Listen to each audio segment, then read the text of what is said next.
Seika! Seika again! What are you doing, Seika? How are you today?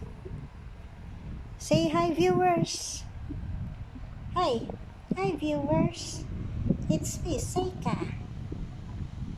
We will read another fable. Uh, what's the title? The Lion, Jupiter, and the Elephant.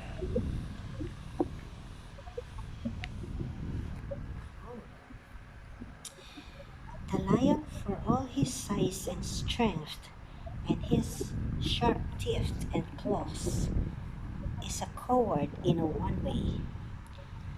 He can't bear the sound of a cocker crowing, and he runs away whenever he hears it.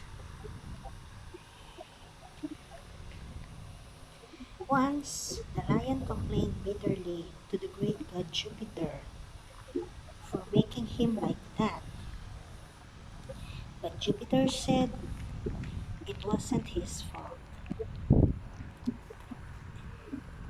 and he had done the best he could for him.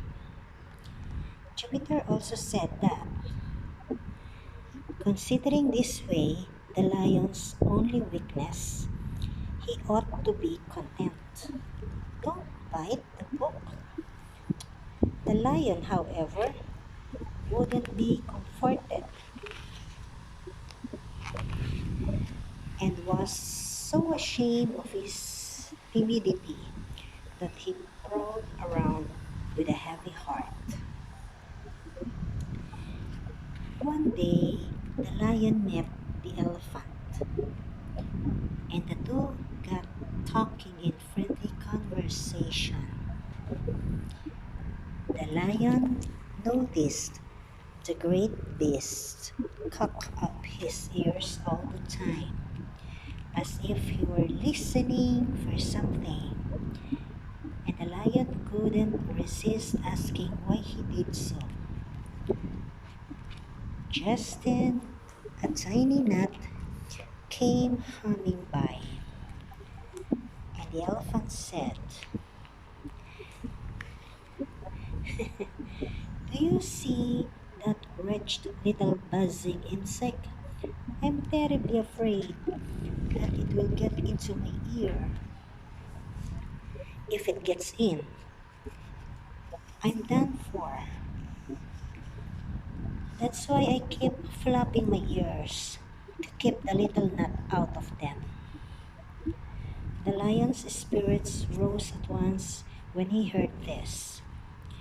For, he said to himself, if the elephant, huge as he is afraid of a gnat, I needn't be so much ashamed of being afraid of a cockard, of a cockerel, which is 10,000 times bigger than a gnat. There is no shame in being afraid, no matter how big you are. Finish reading.